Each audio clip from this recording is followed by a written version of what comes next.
Assalamualaikum warahmatullahi wabarakatuh. Di sini kami kelompok 5 akan mempresentasikan hasil review diskusi kami tentang akuntansi keuangan, teori akuntansi normatif.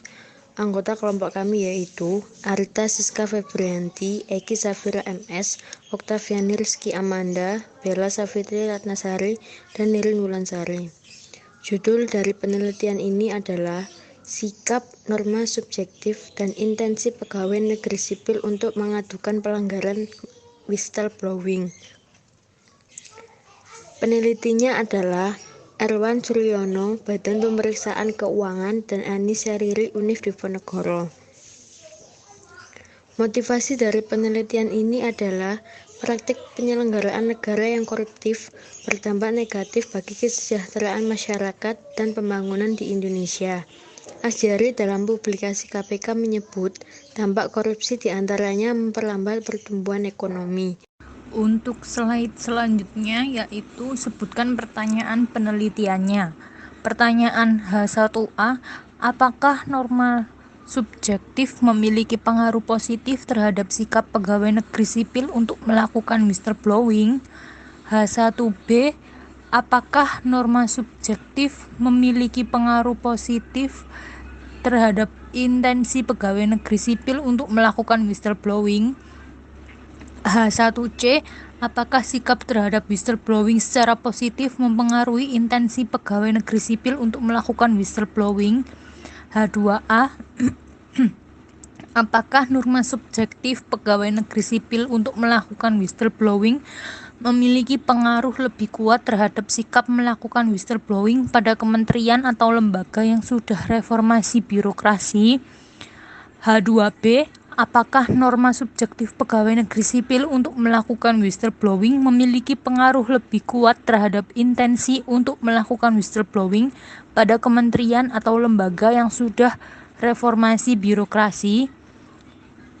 Yang terakhir, H2C, apakah sikap pegawai negeri sipil untuk melakukan whistleblowing memiliki pengaruh lebih kuat terhadap intensi untuk melakukan whistleblowing pada kementerian atau lembaga yang sudah reformasi birokrasi?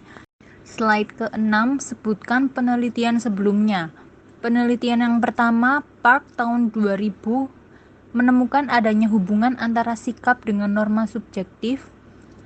Yang kedua, Trongmaterut dan Sweeney tahun 2012, hasil penelitiannya menunjukkan bahwa intensi melakukan whistleblowing dipengaruhi oleh sikap dan norma subjektif seseorang terkait perbuatan whistleblowing.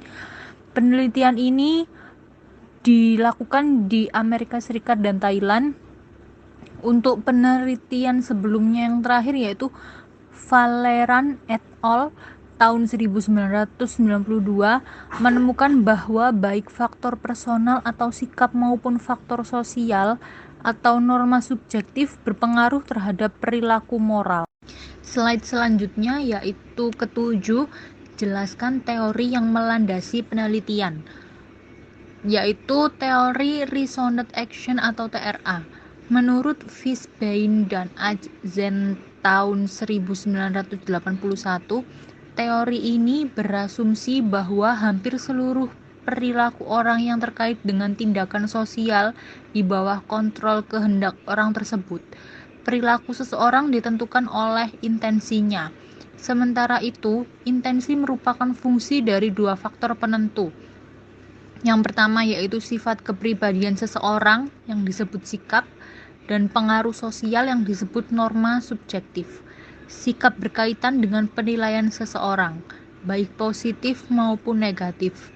Dalam melakukan suatu tindakan perilaku, norma subjektif diartikan sebagai persepsi seseorang atas tekanan sosial yang dirasakannya untuk melakukan atau untuk tidak melakukan perilaku tertentu. Selanjutnya yaitu hipotesis yang terdapat dalam jurnal yang telah kami review. Hipotesis 1A, norma subjektif memiliki pengaruh positif terhadap sikap pegawai negeri sipil untuk melakukan whistleblowing. Hipotesis 1B, norma subjektif memiliki pengaruh positif terhadap intensi pegawai negeri sipil untuk melakukan whistleblowing. Hipotesis 1C, sikap sikap terhadap whistleblowing secara positif mempengaruhi intensi pegawai negeri sipil untuk melakukan whistleblowing. Hipotesis 2A. Norma subjektif pegawai negeri sipil untuk melakukan whistleblowing memiliki pengaruh lebih kuat terhadap sikap melakukan whistleblowing pada kementerian atau lembaga yang sudah reformasi birokrasi. Hipotesis 2B. Norma subjektif pegawai negeri sipil untuk melakukan whistleblowing memiliki pengaruh lebih kuat terhadap intensi untuk melakukan whistleblowing pada kementerian atau lembaga yang sudah reformasi birokrasi. Dan hipotesis H2C, sikap pegawai negeri sipil untuk melakukan whistleblowing memiliki pengaruh lebih kuat terhadap intensi untuk melakukan whistleblowing pada kementerian atau lembaga yang sudah reformasi birokrasi. Untuk pendekatan penelitiannya, di sini menggunakan pendekatan kuantitatif. Penelitian kuantitatif menekankan pada pengujian teori-teori melalui pengukuran variabel-variabel penelitian dengan angka dan melakukan analisis data. Untuk jenis datanya, di sini menggunakan jenis data kuesioner yang menggunakan 10 pertanyaan kepada responden, di mana kuesioner tersebut diterjemahkan dan disesuaikan dengan istilah di pemerintahan.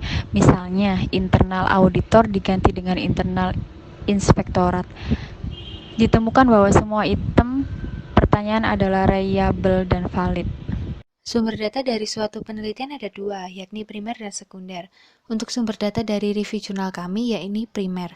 Data primer sendiri merupakan sumber data yang diperoleh langsung dari sumber asli atau tidak melalui media perantara.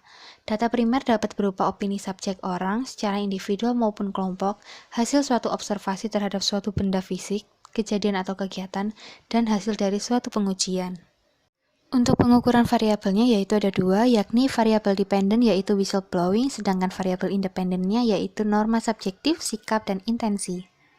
Untuk teknik analisis datanya terdapat dua tahapan, yakni tahap pertama yaitu teknik party least squares atau PLS, adalah teknik statistika multivarian yang melakukan pembandingan antara variabel dependen berganda dan variabel independen berganda.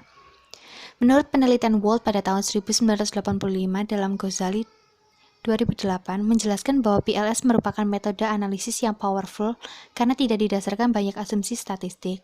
Untuk tahapan kedua yakni analisis multigroup, pada Hare et al. Di tahun 2013 menjelaskan bahwa analisis multigroup dilakukan melalui perhitungan dengan persamaan two independent sample t-test yang dimodifikasi oleh Kay et al.